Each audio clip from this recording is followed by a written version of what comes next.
વાત કરીએ દિલ્હીના એક આજાવાલા કેસની કે જેમાં એક બાદ એક હવે નવા ખુલાસાઓ સામે આવી રહ્યા છે।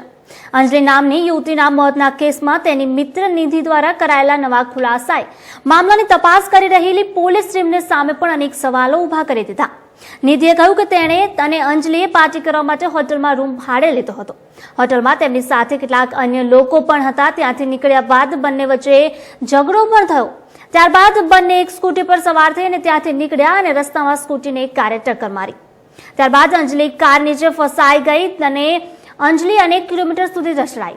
આ એક વધુ સીસીટીવી ફૂટેજ પણ જેમાં સામે આવી રહ્યું હોય, જેમાં હોટલની બહાર બંને વચ્ચે થયેલી ઉગ્ર દલીલો પણ જોવા મળી રહી છે। હવે પોલીસ સામે અનેક સવાલો ઊભા થઈ રહ્યા છે, જેમાં કાઝાવાલા કેસમાં હજુ સુધી કશું પણ પૂરેપૂરું સ્પષ્ટ નથી થઈ રહ્યું।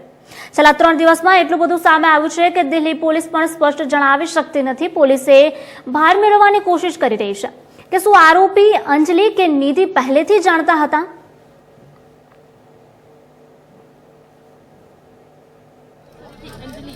पहले मेरे को लेने आई, मेरे को मेरे घर के बाहर से, फिर हम मेरे घर के बाहर से हम गए घूमने के लिए रोहिणी साइड, ठीक है। फिर हम उसके बाद हम रोहिणी साइड घूमे। घूमने के बाद फिर हम उसके घर गए। घर जाने के बाद बकायदा हम उसके घर वर गए। घर जाने के बाद उसने मेकअप करा, थोड़ा बहुत टचअप करा अपने मुंह फेस का। फिर मैं तो मेकअप करती ही नहीं, उसने करा जो भी करा फेस पे। करने के बाद फिर हम वहाँ से निकलने के बाद हम सीधा गए वहाँ पे। हम बैठे, खाया पिया, मतलब अपने उसने फ्रेंड बुलाया, अपना बीएफ बुलाया, उससे बातचीत हो रही थी उसकी।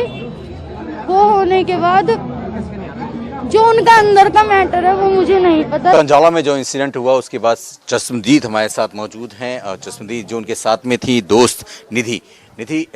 क्या कुछ हुआ था उस रात? उस रात हम दोनों बाहर आए थे। तो उस रात हम दोनों बाहर आने के बाद एक ब्लैनो गाड़ी सामने से आ रही थी और हम भी सामने से आ रहे थे और उसकी टक्कर हो गई। टक्कर होने के बाद वो अंजलि गाड़ी के नीचे फंस गई और मैं गाड़ी के अपनी स्कूटी के बगल में गिर गई। वो गाड़ी के नीचे फंस गई बिल्कुल, और उसको निकालने की कोशिश नहीं करी उन लड़कों ने कि हम निकाल दे उस लड़की को। वो लड़की चिल्लाती रही, ऐसे ही खींच कर ले गए उसे। तो लड़की क्या जानकार था? हाँ नहीं, लड़की भी जानकार नहीं थी और हम लड़कों की शकल भी नहीं दिखी थी, क्योंकि लड़के ने गाड़ियों में काले वो लगा रखे थे, ठीक है। चिप को तो हमें लड़कों की शकल भी नहीं दिखी थी, ठीक है। तो आप साथ में थी, कब से जानती थी और क्यों वहाँ पे ये होटल में क्यों चले गए थे? हम सिर्फ ऐसे एंजॉय के लिए गए थे, ठीक है। और ऐसी कोई भी बात नहीं है और इतनी भी खोल के मत क्या गली है ये, ठीक है। तो लेकिन सबसे बड़ी बात यहाँ पर बस मैं इसके बाद मैं बस इतना समझना चाहता हूँ कि क्या कुछ हुआ था और क्या आपने कोई कंप्लेंट नहीं किया पुलिस से? नहीं, मैंने कुछ नहीं किया, बस मैं डर गई थी इसलिए मैंने किसी को कुछ कंप्लेंट नहीं करा।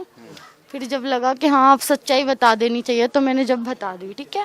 तो अभी जो शायद निधि जो कार्रवाई हो रही है, लगता नहीं है कि इसमें सपोर्ट करना चाहिए था, क्योंकि आपकी दोस्त थी, वो आपकी जानकार थी, इस सबसे मरमम हत्या जो हुई करना चाहिए था। पर मैं उस हादसे से मैं बहुत डर गई थी, तो मेरे को लगा कि अभी क्या बोलूं, मेरे को कुछ समझ नहीं आ रहा था। होटल बता रखे मालिक, लेकिन लड़ाई झगड़ा रूम में भी हो रहा था। नहीं, वो सिर्फ उसके बॉयफ्रेंड का और उसका हमारा कोई लड़ाई झगड़ा नहीं हुआ।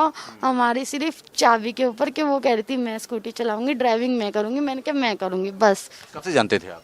मेरे को हो गए 10-15 दिन हो गए। कहाँ मुलाकात हुई थी? हमारी यही हुई थी, मेरी फ्रेंड के घर पे, ठीक है। तो फिर क्या फिर ऐसी हो गई थी कि 31st नाइट में भी ये लड़ाई झगड़ा हो गया था? नहीं, ऐसा कुछ भी नहीं हुआ था, ऐसा कुछ नहीं हुआ था, बस ओके ठीक है। चलिए, तो साफ तौर पर है कि यहाँ निधि जो बता रही हैं कि लड़ाई झगड़ा हुआ था बॉयफ्रेंड को लेकर, लेकिन मैं हादसे से डर गई थी और डरने के बाद सीधे घर आ गई थी, बता नहीं पा रही थी। लेकिन जब बाद में बताया, बयान दर्ज हुआ, अब ये चश्मदीद सामने आई है। अब देखना दिलचस्प होगा कि पुलिस को इस चश्मदीद के बयान के बाद से क्या कुछ और अहम सबूत और तमाम जानकारियाँ सामने नजर आती हैं।